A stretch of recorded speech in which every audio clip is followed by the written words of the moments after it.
जय हिंद। आज हम डिस्कस करने वाले हैं बीआरओ ग्रिफ में अगर आप अपना रिटन एग्जाम क्वालिफाई कर लेते हैं तो रिटन एग्जाम के बाद आपकी जो आगामी प्रोसेस होती है कौन कौन सी, आपकी फिजिकल की प्रोसेस, आपकी ट्रेड टेस्ट की प्रोसेस और आपका जो मेडिकल होता है उसकी प्रोसेस है। तो इन सभी में आपको किस किस स्टेप से गुजरना होता है, किस स्टेप में आपके कौन सी चीज़ें काउंट होती हैं और इन सभी प्रोसेस को कंप्लीट करने के बाद आपकी जो मेरिट बनती है तो इन पूरी प्रोसेस में कितना टाइम लगता है, क्या क्या चीज़ें आपको यहाँ पर फॉलो करनी होती हैं, वो सारी बातें यहाँ पर हम डिस्कस करेंगे। यहाँ पे देखिएगा साल 2021 में आपकी जो बीआरओ की नई भर्ती जारी हुई है उसमें से कुछ ऐसी पोस्ट हैं जिनके रिटन एग्जाम का रिजल्ट जारी हो चुका है। जैसे कि आपकी लैब असिस्टेंट की पोस्ट है, आपकी सुपरवाइजर स्टोर की पोस्ट है, ड्राफ्टमैन की पोस्ट और मैसन की पोस्ट है। तो इनमें कुछ हमारे ऐसे कैंडिडेट हैं जिनका रिटन एग्जाम क्वालिफाई हुआ है।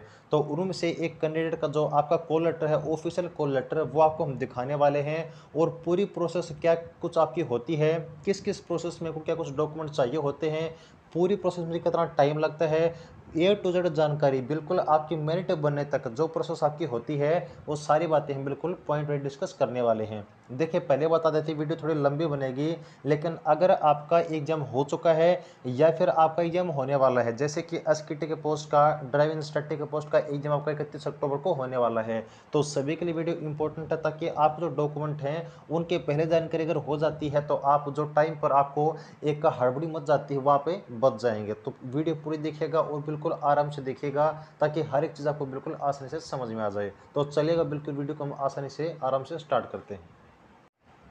तो यहाँ पे देखिएगा एक कैंडिडेट का जो एडमिट कार्ड है यहाँ पर हमने ओपन किया हुआ है। प्राइवेसी के जो कैंडिडेट हैं उनकी इन्फॉर्मेशन हमने हाइड कर दी है। तो अब ये जो आपका कॉल लेटर है किस चीज़ का है, ये है मैसन के पोस्ट का। कौन सी पोस्ट का है यहाँ पे देखिएगा। तो आपका जो कॉल लेटर है, call for physical efficiency test and practical test for the post of a MSW mason. तो मैसन के पोस्ट का जो रिटन एग्जाम का रिजल्ट आपका जारी हो चुका है। तो अब आपकी जो आगामी प्रोसेस है फिजिकल की, प्लस में आपकी ट्रेड टेस्ट की, प्लस में आपकी मेडिकल की, इन तीनों ही प्रोसेस के लिए आपको जो कॉल लेटर है वो यहाँ पर जारी हुआ है। तो अब इस कॉल लेटर में क्या कुछ आपको इंस्ट्रक्शन दिए गए हैं वो बिल्कुल आराम से देखिएगा। यहाँ पे देखिए नंबर 2 पे आपकी क्या चीज़ कही गई है कि आपका यहाँ पर जो फिजिकल एफिशिएंसी टेस्ट होने वाला है और जो प्रैक्टिकल टेस्ट होने वाला है वो कब कंडक्ट होगा, वो 26 अक्टूबर को 27 अक्टूबर को कंडक्ट होने वाला है। कौन सी डेट को, 26 अक्टूबर और 27 अक्टूबर को। लेकिन ध्यान दीजिएगा यहाँ पर आपको जाना कब है, यहाँ पर आपको अपने फिजिकल के लिए, अपने ट्रेड टेस्ट के लिए 25 अक्टूबर को पहुंच जाना है। जो पॉइंट नंबर 3 है उस पर कहा गया है you are hereby advised to report at a GREF centre Dighi Pune 15 on 25 October 2021 at a 80, यानी कि सुबह के 8 बजे आपको जो है 25 अक्टूबर को ग्रिप सेंटर में पहुंच जाना है। आपकी फिजिकल कब से स्टार्ट होगी, 26 अक्टूबर से, लेकिन आपको एक दिन पहले बुलाया गया है। क्यों बुलाया गया, क्योंकि आपकी बीआरओ ग्रिप जो प्रोसेस होती है डॉक्यूमेंट वेरिफिकेशन की वो थोड़ी आपकी लंबी होती है, तो इसलिए आपका टाइम वेस्ट ना हो फिजिकल के दिन आपको एक दिन यहाँ पर पहले बुलाया गया है। तो अब देखिए यहाँ पर आपकी जो फिजिकल होगी प्लस में आपका जो ट्रेड टेस्ट होगा वो कब होगा, वो होगा 26 तारीख को। 26 अक्टूबर को आपका सबसे पहले फिजिकल होगा, उसके बाद आपका ट्रेड टेस्ट होगा। और अगर आप अपना फिजिकल प्लस में ट्रेड टेस्ट कंप्लीट कर लेते हैं तो 27 अक्टूबर को आपको जो प्राइमरी मेडिकल एग्जामिनेशन होता है वो कंडक्ट किया जाएगा। ठीक है जी। तो 2 दिन में आपको जो है 26 तारीख को आपकी फिजिकल ट्रेड टेस्ट कंप्लीट हो जाएगा, 27 को आपका मेडिकल जो कंप्लीट हो जाएगा। अब यहाँ पर आपको डॉक्यूमेंट कौन कौन से लेकर जाने हैं वो सबसे इंपॉर्टेंट है। अगर एक छोटी सी मिस्टेक भी आप लोग कर देते हैं ना तो मैं आपको बिल्कुल एक एडवाइस के तौर पर बता देता हूँ, आपको बाहर कर दिया जाएगा। तो इसलिए एक एक डॉक्यूमेंट को बिल्कुल अच्छे से आप तैयार करके जाइएगा। तो यहाँ पे देखिए जो पॉइंट नंबर 3 है उसमें क्या कहा गया है कि आपको जो भी डॉक्यूमेंट लेकर जाने हैं वो आपको सब ओरिजिनल डॉक्यूमेंट लेकर जाने हैं, प्लस में आपकी हर एक डॉक्यूमेंट की 6 copies duly attested by officer mentioned at page number 5 of attestation form. तो आपको जो अटेस्टेशन फॉर्म होता है उसमें एक लिस्ट दी गई है किस चीज़ की, जो गजेटेड ऑफिसर हैं उनकी लिस्ट दी गई है कि आपको जो डॉक्यूमेंट लेकर जाने हैं सभी डॉक्यूमेंट आपको ओरिजिनल लेकर जाने हैं और प्लस में हर एक डॉक्यूमेंट की आपको 6 फोटोकॉपी लेकर जानी है। अब जो फोटोकॉपी है ना वो आपकी अटेस्टेड होनी चाहिए। किससे अटेस्टेड होनी चाहिए चलिए आपको बता देते हैं। तो यहाँ पे देखिएगा जो चीज़ यहाँ पर आप लोग देख रहे हैं ये आपका अटेस्टेशन फॉर्म है। क्या चीज़ है? अटेस्टेशन फॉर्म है और इस फॉर्म को आपको फिल करना है अगर आपका कॉल लेटर आया है फिजिकल टेस्ट और मेडिकल एग्जामिनेशन के लिए। यहाँ पे टोटल देखिए जो आपकी पेज है, संख्या है 6 पेज का आपका अटेस्टेशन फॉर्म है। इस पूरे फॉर्म को आपको फिल करना है। अब यहाँ पर आपको जो गैजेटेड ऑफिसर की लिस्ट दी गई है वो कहाँ पर है? तो वो है पेज नंबर 5 पे। यहाँ पे देखिए ये आपकी लिस्ट है कि किस किस ऑफिसर से आप अपना जो डॉक्यूमेंट होता है, जो फोटोकॉपी आपकी है ओरिजिनल डॉक्यूमेंट की, वो आप अटेस्ट करवा सकते हैं। तो यहाँ पर देखिए टोटल आपकी 7 ऐसी ऑफिसर की लिस्ट है जिनसे आप अटेस्ट करवा सकते हैं। तो यहाँ पर जो आपकी पूरी लिस्ट है आप लोग आराम से देख सकते हैं। वैसे अगर आपको हम नॉर्मली कहें तो आपको जो स्कूल होता है आपके आसपास में जहाँ से आपने लास्ट टाइम स्टडी की थी, तो उस स्कूल से आप क्या करवा सकते हैं? अपने जितने फोटोकॉपी हैं उसके प्रिंसिपल से, उसके हेडमास्टर से, आप अपने स्कूल से या फिर कॉलेज से या फिर किसी भी इंस्टीट्यूट से जहाँ पर अपने लास्ट टाइम स्टडी की थी उस स्कूल कॉलेज से आप जो अपना जो डॉक्यूमेंट होता है, जो फोटोकॉपी होती है वो टेस्ट करवा सकते हैं। तो कोई आपको दिक्कत नहीं आएगी। इसके अलावा आपकी पूरी देखिएगा ये 7 ऑफिसर की लिस्ट है, इनमें से आप किसी भी ऑफिसर से अपना जो डॉक्यूमेंट है वो टेस्ट करवा सकते हैं। ठीक है जी। और यहाँ पर आपको जो पूरा ये अटेस्टेशन फॉर्म है देखिएगा टोटल 6 पेज का अटेस्टेशन फॉर्म है। तो ये आपको पूरा फिल करना है अच्छे तरीके से, एक भी मिस्टेक आपको इसमें नहीं करनी है। तो ये तो हमारी बात हुई आपकी अटेस्टेशन फॉर्म की। सेकंड, आपके जितने डॉक्यूमेंट है वो किससे आपको अटेस्ट करवाने हैं उनकी। अब जो आपको मेन डॉक्यूमेंट लेकर जाने हैं वो कौन से लेकर जाने हैं वो देखिएगा। तो यहाँ पर एक आपको लेकर जाना है, सबसे पहले नंबर ए पे है अटेस्टेशन फॉर्म, वो आपको मैंने बता दिया। सेकंड आपका है प्रूफ ऑफ ए रेजिडेंस, यानी कि आपको जो डोमिसाइल है, जहाँ के आप मूल निवासी हैं, उसका आपको जो एक डोमिसाइल होता है, रेजिडेंस सर्टिफिकेट होता है, वो आपको लेकर जाना है। हो गई बात जी। उसके बाद नंबर 3 पे देखिएगा आपका है एजुकेशन क्वालिफिकेशन। अब ये क्या है? तो जब आपने फॉर्म फिल किया था, ऑफलाइन फॉर्म फिल किया था ना, तो वहाँ पर जो भी आपने अपनी क्वालिफिकेशन फिल की थी, जैसे कि आपका मैसन का एग्जाम है तो आपने 10th लगाई थी, आपने मैसन की जो सर्टिफिकेट होती है आईटीआई की वो लगाई थी, तो जितने डॉक्यूमेंट आपने फॉर्म फिल करते वक्त लगाए थे वो सब आपको ओरिजिनल प्लस उनकी फोटोकॉपी आपको लेकर जानी है। ठीक है। अब देखिए आगे, आगे आपका कास्ट सर्टिफिकेट है। तो जितनी आपकी रिजर्व कैटेगरी है, रिजर्व कैटेगरी कौन कौन सी? एससी, एसटी, ओबीसी और ईडब्ल्यूएस है। तो इन सभी की आपकी जितनी भी आपकी रिजर्व कैटेगरी है उन सभी की जो आपके कास्ट सर्टिफिकेट हैं वो आपको लेकर जानी है। और ये जो आप ध्यान रखिएगा कास्ट सर्टिफिकेट का जो फॉर्मेट है ना, वो आपका बीआरओ ग्राफ के अनुसार होना चाहिए, जो कि आप लोग साइट पर जाकर चेक कर सकते हैं। वैसे कंफ्यूज मत होइएगा, जो आपका सेंटर का परफॉर्मा होता है, एक स्टेट का होता है एक सेंटर का होता है, यह बात कंफ्यूज मत कीजिएगा, एक सेंटर का एक स्टेट का। तो बीआरओ ग्राफ में जितनी भी आपकी रिजर्व कैटेगरी हैं तो उन सभी रिजर्व कैटेगरी का जो फॉर्मेट होना चाहिए वो आपका सेंटर के फॉर्मेट में होना चाहिए, स्टेट के फॉर्मेट में नहीं आपका जो है एक्सेप्ट होगा। ठीक है। उसके बाद अगला देखिएगा, अगला है प्रूफ ऑफ मैरिज। तो अगर कुछ ऐसे कैंडिडेट हैं जो मैरिड हैं तो उनको यहाँ पर अपनी जो मैरिज सर्टिफिकेट है वो किसी भी कंपोनेंट अथॉरिटी से आपको जो है दिखानी होगी। उसके बाद अगला है claim in respect of a age relaxation. आप सभी जानते हैं कि यहाँ पर OBC category, SC category, ST category, इन सभी को यहाँ पर एज में छूट मिलती है। तो कोई ऐसा कैंडिडेट है जो ओवरेज हो चुका है जनरल की एज के मुकाबले, तो अगर आपको एज में छूट मिली है, अगर आपने एज में छूट लेनी चाहिए है तो उसके लिए भी आपको जो आपकी एज रिलैक्सेशन सर्टिफिकेट होती है आपको लेकर आनी होगी। ठीक है जी। उसके बाद अगला है एक्स सर्विसमैन के लिए नो ऑब्जेक्शन सर्टिफिकेट है। तो ये किसके लिए है? अगर आप एक्स सर्विसमैन है तो आपको अपनी सर्टिफिकेट दिखानी होगी। अगर आप यहाँ पर गवर्नमेंट एम्प्लॉय हैं तो अगर आप किसी अदर सर्विस में यहाँ पर काम कर रहे हैं तो आपको जो एनओसी होती है, नो ऑब्जेक्शन सर्टिफिकेट है, वो आपको दिखानी होगी जहाँ से आप अपने काम में जो है कार्यरत हैं। ठीक है जी। उसके बाद अगला है फोटोग्राफ है। तो आपको जो है कितने फोटो लेकर जानी है? आपको 10 जो पासपोर्ट साइज फोटोग्राफ हैं, फिलहाल के जो रिसेंट कलर फोटोग्राफ हैं आपको लेकर जानी है। कितनी? 10 फोटो लेकर जानी है। रिसेंट आपकी फोटो लेकर जानी है और कलर्ड फोटो लेकर जानी है, ब्लैक एंड व्हाइट अलाउड आपकी नहीं होंगी। और यहाँ पर भी आपके पास दो ऑप्शन हैं। दो ऑप्शन कौन कौन से हैं? एक, आपने जो अपना फॉर्म फिल किया था ऑफलाइन फॉर्म में, उसमें जो फोटो लगाई थी एक फोटो आप वो लेकर जा सकते हैं या फिर कोई नई फोटो आप लेकर जा सकते हैं। ठीक है जी।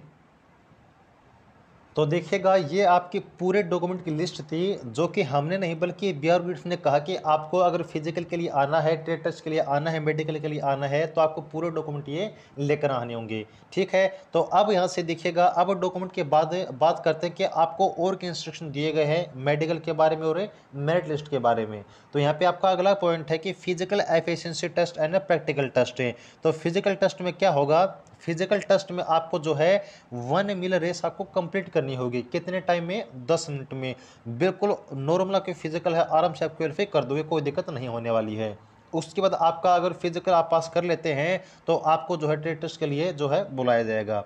अब अगर आप अपना फिजिकल प्लस में ट्रेड टेस्ट आप पास कर लेते हैं तो उसके बाद आपका मेडिकल एग्जामिनेशन होगा। अब मेडिकल एग्जामिनेशन किस प्रकार का होगा वो देखिएगा। तो यहाँ पर आपको कहा गया है those candidates who comes in a final merit list will have to undergo medical examination conducted by the medical board of officers from GRIF Armed Forces at GRIF Center DG Camp Pune. The physical standard and medical examination will be carried out as per the approved standard operating procedure for recruitment in this department. The same has already been uploaded on a BRO website. तो अब यहाँ से आपको एक चीज़ क्या जानने को मिली है कि आपका जो मेडिकल एग्जामिनेशन होने वाला है वो उन्हीं का होगा जो आपकी मेरिट में काउंट होंगे। अब मेरिट कब बनेगी? मेरिट आपकी बनेगी रिटन एग्जाम के बाद। कौन सी मेरिट बनी है? फिजिकल और ट्रेड टेस्ट के लिए। तो अगर आप अपना फिजिकल प्लस में ट्रेड टेस्ट पास कर लेते हैं तो उसके बाद आपका मेडिकल कंडक्ट होगा। किसका? जो फिजिकल और ट्रेड टेस्ट पास कर लेते हैं, जिनका मेरिट में नाम आएगा, उनका यहाँ पर आपका जो मेडिकल होता है वो कंडक्ट किया जाएगा। ओके जी। और अगले पॉइंट में आपको ये चीज़ कही गई कि आपको जो फिजिकल टेस्ट होने वाला है, आपको जो ट्रेड टेस्ट होने वाला है और जो मेडिकल होने वाला है, इसमें आपको 1 सप्ताह है, 1 वीक का टाइम लग सकता है। तो इस 1 हफ्ते के अंदर आपको रुकने की, आपको खाने पीने की जितनी भी व्यवस्था करनी है वो खुद करनी होंगी और आपके खुद के खर्चे पर करनी होंगी। बीआरओ ग्रिफ इसमें आपकी कोई हेल्प नहीं करेगा, चाहे आपको उसमें 1 हफ्ता लगे या फिर कम लगे या फिर ज़्यादा लगे। ये बात आप नोट कर लीजिएगा। और अगला पॉइंट देखिएगा, अगला पॉइंट क्या है कि अगर आप लोग फिजिकल देने के लिए, ट्रेड टेस्ट देने के लिए जाते हैं तो वहाँ पर कुछ और डॉक्यूमेंट हैं जो आपको लेकर जाने हैं। कौन कौन से? एक आपका बैंक पासबुक है, जिसमें आपको क्या जो एक एडवाइस दी गई कि आप जो एसबीआई बैंक है उसी की पासबुक आपके पास होनी चाहिए। ये केवल आपको एडवाइस दी गई है। अगर फिलहाल में अवेलेबल नहीं है तो आप लोग बैंक में जाकर अपना जो अकाउंट ओपन करवा सकते हैं। लेकिन यहाँ पर आपका ज़रूरी है, अगर आप सिलेक्ट हो जाते हैं तो आपको खाता एसबीआई का ही खुलवाना होगा। तो इसीलिए आप अभी से भी खुलवा सकते हैं, कोई दिक्कत आपको नहीं आएगी। तो आपकी जो बैंक के पासबुक है एसबीआई की वो आपको लेकर जानी है, अपनी चेकबुक लेकर जानी है, एनईएफटी जो मैंडेट फॉर्म होता है वो लेकर जाना है, आधार कार्ड, पैन कार्ड। इसके अलावा एक और फॉर्म आपको लेकर जाना है जो आपको शायद कंफ्यूज करेगा। फॉर्म कौन सा है? वो है जी एनपीएस सब्सक्राइबर रजिस्ट्रेशन फॉर्म। कौन सा है? NPS subscriber registration form. अब ये फॉर्म कहाँ से मिलेगा? तो ये फॉर्म आपको मिलेगा जो आपकी सेंट्रल रिकॉर्ड कीपिंग एजेंसी होती है CRA, उसकी वेबसाइट से। उसकी वेबसाइट का नाम क्या है? www.CRA, CRA का मतलब होता है सेंट्रल रिकॉर्ड कीपिंग एजेंसी। तो www.cra.nsdl.com। तो इससे आपको जो एनपीएस सब्सक्राइबर रजिस्ट्रेशन फॉर्म होता है आपको लेकर जाना है। तो ये डॉक्यूमेंट कुछ और हैं जो आपको इंपॉर्टेंट तौर पर बताए गए हैं अपने एग्जाम के लिए, अपने फिजिकल, मेडिकल और ट्रेड टेस्ट के लिए। आगे देखिएगा, आगे चीज़ कही गई कि आपकी डिले इन रिक्रूटमेंट है। तो अगर आपके डॉक्यूमेंट के वेरिफिकेशन होने में आप टाइम पर नहीं पहुंचते हैं अपने फिजिकल के लिए, ट्रेड टेस्ट के लिए, मेडिकल के लिए, अगर आप टाइम पर नहीं पहुंचते हैं तो बाद में आपको जो है अलाउड नहीं किया जाएगा। अगर आप एक प्रोसेस में भी लेट हो जाते हैं तो आपको ना तो कोई मौका मिलेगा और ना ही आपको जो है आईपीएल के लिए जो कोई आपको चांस दिया जाएगा। तो आप ध्यान दीजिएगा कि एक भी प्रोसेस में आप 1 सेकंड भी लेट न हों। और यहाँ पर कहा गया कि आपकी फिजिकल के दौरान, आपके ट्रेड टेस्ट के दौरान और मेडिकल के दौरान अगर आप किसी भी प्रोसेस में अपने जो ओरिजिनल डॉक्यूमेंट होते हैं वो आप जो है प्रोवाइड नहीं करा पाते हैं, या फिर किसी भी डॉक्यूमेंट में आपकी थोड़ी सी मिस्टेक पाई जाती है, तो आपको किसी भी प्रोसेस में आगे नहीं बढ़ने दिया जाएगा, आपको वहीं पर बहा कर दिया जाएगा। इसके जो यहाँ पर कोई भी आपको जो है एक मौका नहीं मिलेगा उसको दोबारा से ठीक करने के लिए। तो आप लोग पहले से ही जितने भी आपके कैंडिडेट हैं जिस भी पोस्ट के, वो सब अपने डॉक्यूमेंट अच्छे तरीके से आप कंप्लीट करके जाइएगा। और आपको जो पॉइंट नंबर 7 है इस पे ये कहा गया कि आपके जितने भी यहाँ पर डॉक्यूमेंट हैं वो आपके वेरीफाई होते हैं, वो सब आपके जो अपॉइंटमेंट होता है उसको कब आपके पक्का करेंगे, जब आप अपना फिजिकल, ट्रेड टेस्ट, मेडिकल सब पास कर लेंगे और मेडिकल में फिट हो जाएंगे ना, तब आपको जो अपॉइंटमेंट है आप लोग कन्फर्म मान सकते हैं अपने मेरिट में नाम आने के बाद। इसके बाद देखिएगा अगले कुछ और ऐसे इंपॉर्टेंट इंस्ट्रक्शन हैं जो कि आपको फॉलो करने हैं। तो देखिएगा यहाँ पर आपका जो अगला पॉइंट है वो है पॉइंट 9-10 में को कहा गया कि आपको जो है लेट नहीं होना है, टाइम पर आपको रिपोर्ट करना है, और आपको जो फिजिकल डेट है, आपकी टेटस डेट है, मेडिकल डेट है, वो आपकी चेंज नहीं की जाएगी, जो है उसके ऊपर आपको पहुंचना पड़ेगा। अब देखिए आपको जो इंपॉर्टेंट पॉइंट है वो आपका पॉइंट नंबर 11-11, इसमें आपको कुछ इंपॉर्टेंट इंस्ट्रक्शन दिए गए हैं मेडिकल के बारे में। अब ये इंस्ट्रक्शन क्या है वो देखिए कि आपको जो है मेडिकल में जाने से पहले, अपने फिजिकल टेस्ट मेडिकल में जाने से पहले आपको कुछ ऐसे इन्वेस्टिगेशंस हैं जो आपको करनी होंगी। वो कौन सी हैं? वो आपका है सीबीसी आपको रिपोर्ट बनवानी होगी, यूरिन रिपोर्ट आपको बनवानी होगी, और आपको जो ब्लड ग्रुपिंग होता है, आरएस टाइपिंग होता है, ये सब रिपोर्ट आपको बनवानी होंगी। कहाँ से बनवानी होंगी? किसी भी गवर्नमेंट हॉस्पिटल से आपको जो है, या फिर किसी भी गवर्नमेंट लेबोरेटरी से आप ये रिपोर्ट बनवा सकते हैं। कौन कौन सी रिपोर्ट है? सीबीसी, यूरिन और ब्लड रिपोर्ट, ये सब आपको बनवा कर ले जानी होंगी अपने फिजिकल से पहले। ये चीज़ आप नोट कर लीजिएगा, अगर आप ये चीज़ नहीं बनवाते हैं तो आपको बाहर कर दिया जाएगा। और एक चीज़ और ध्यान रखिएगा कि जिस डेट को आपका मेडिकल होगा ना, तो उस मेडिकल के डेट से 1 महीने से ज़्यादा की पीछे की आपकी ये रिपोर्ट नहीं होनी चाहिए। जिस डेट को आपका मेडिकल है उस मेडिकल डेट से 1 महीने पहले के अंदर ही आपकी 3 रिपोर्ट होनी चाहिए, सीबीसी, यूरिन और ब्लड ग्रुपिंग रिपोर्ट। और यहाँ पे देखिए कुछ और इंस्ट्रक्शन हैं, और आपका जो कॉल लेटर बिल्कुल ओरिजिनल है, आप लोग यहाँ पर बीआरओ ग्रुप की मोहर वगैरह, साइन वगैरह सब कुछ आप आसानी से देख सकते हैं। तो अब देखिएगा आपको जो और इंस्ट्रक्शन दिए गए हैं वो क्या हैं। ऑल्सो इंश्योर दैट, आपको जो पॉइंट नंबर ए है वो क्या है कि आप जो अपने कान वगैरह हैं मेडिकल के लिए बिल्कुल अच्छे तरीके से आप साफ करवा के जाइएगा। अगर आपके कान वगैरह में गंदगी होती है तो आपको वहीं पर बाहर कर दिया जाएगा, आपको कोई मौका नहीं मिलेगा, फिर आपको रीमेडिकल की अपील करनी होगी। तो आप लोग अच्छे तरीके से अपने पूरे शरीर की सफाई करके जाइएगा। इसके अलावा देखिएगा अगर आप ग्लास यूज़ करते हैं तो आपको ग्लास पहन कर जाना है, तो वहाँ पर आपको जो आई विजन चेक किया जाएगा वो विद ग्लास और विदाउट ग्लास आपका चेक किया जाएगा। तो ग्लास आप बिल्कुल पहन कर जाइएगा अगर आप यूज़ करते हैं तो, ठीक है जी। अगर आपकी कोई सर्जरी हुई है, कोई मेजर सर्जरी हुई है, तो आपको उस सर्जरी की जो मेडिकल डॉक्यूमेंट की रिपोर्ट होती है वो लेकर जानी होगी। इसके अलावा अगर आप सिक कैंडिडेट हैं तो आपको जो दाढ़ी होती है, बियर्ड होती है, अलाउड है। लेकिन अगर आप सिक कैंडिडेट नहीं है तो आपको अपनी जो पूरी दाढ़ी वगैरह होती है, अपने हेयर कट वगैरह बिल्कुल अच्छे तरीके से उनको कंप्लीट करवा के जाइएगा। और यहाँ पे देखिएगा कुछ ऐसे कैंडिडेट हैं जो शायद इस चीज़ को सुनने में थोड़ा सा शाय अपना फील करेंगे, लेकिन आपको ऐसा नहीं करना है। जितने मेल कैंडिडेट हैं या फिर फीमेल कैंडिडेट हैं उन सभी को अपने जो प्राइवेट पार्ट होते हैं वो बिल्कुल अच्छे से आपको साफ करके जाने। जो पॉइंट नंबर ई आपका है इसमें बिल्कुल साफ साफ कहा गया है कि जितने भी आपके कैंडिडेट हैं अपने प्राइवेट पार्ट को बिल्कुल अच्छे तरीके से साफ करके आइएगा। यहाँ पर जो मेल कैंडिडेट हैं उनका मेडिकल होगा मेल डॉक्टर के द्वारा ही, ठीक है जी। इसके बाद अगला देखिएगा, अगला पॉइंट है कि मेडिकल से पहले आप बिल्कुल अच्छी तरीके से नहा धोकर जाइएगा। अगर आपके शरीर में स्मेल वगैरह आती है तो आपको वहाँ पर डॉक्टर से कुछ आपको दिक्कत हो सकती है, आपको डॉक्टर डांट फटकार लगा सकते हैं। तो इससे आप एक आपको एडवाइस ये है कि अपने प्रॉपरली आप अच्छे तरीके से नहा धोकर अपने शरीर को साफ करके जाइएगा। और आपका जो एक हाइट वगैरह, चेस्ट वगैरह होता है ना, वो फिजिकल में तो मापा ही जाएगा। इसके अलावा जो मेडिकल होता है उसमें भी आपका फिजिकल वेट और हाइट जो होता है आपका मापा जाएगा, ताकि आपको जो एक मेडिकल स्टैंडर्ड आपका होता है रिक्वायर्ड वो आप पास कर सकें, ठीक है जी। तो देखिएगा ये आपकी पूरी प्रोसेस थी। जो भी आपकी ऑफिशियल चीज़ें हैं वो आपको हमने बता दी हैं कि आपका फिजिकल टेस्ट है, आपका ट्रेड टेस्ट है, आपका मेडिकल टेस्ट है, आपको जो मेरिट बनती है उसमें क्या कुछ प्रोसेस आपकी होती है, बिल्कुल एक एक जानकारी हमने आपको डिटेल में बता दी है जो आपका ऑफिशियल कॉल लेटर है उसके साथ। तो उम्मीद करते हैं आपको जानकारी जरूर से जरूर अच्छी लगी होगी। अब अगर आपका आने वाले टाइम में बीआरओ ग्रुप की भर्ती के बारे में कोई आपका डाउट रह जाता है तो वो भी हम डिस्कस कर लेंगे। तो 31 अक्टूबर को जिनका एग्जाम है बीआरओ ग्रिफ का एसकेटी के पोस्ट और आपको ड्राइविंग इंस्ट्रक्टर के पोस्ट का, तो अगर आप तैयारी करना चाहते हैं एसकेटी के पोस्ट के लिए स्पेशल बैच हमारे पास अवेलेबल है। आपको स्क्रीन के नीचे नंबर दिया होगा 8930638526 9306 इस नंबर पर आप लोग व्हाट्सअप कर सकते हैं और एसकेटी के बैच में एडमिशन ले सकते हैं। और ड्राइविंग इंस्ट्रक्टर के लिए भी स्पेशल नोट्स अवेलेबल हैं, बोथ थ्योरी एंड 2000 एमसीक्यू के, तो वो भी आप लोग ले सकते हैं। इस नंबर पर आप मैसेज करके व्हाट्सएप पे। तो उम्मीद है जानकारी अच्छी लगी होगी। जुड़े रहिएगा। Thanks for watching, keep supporting. जय हिंद।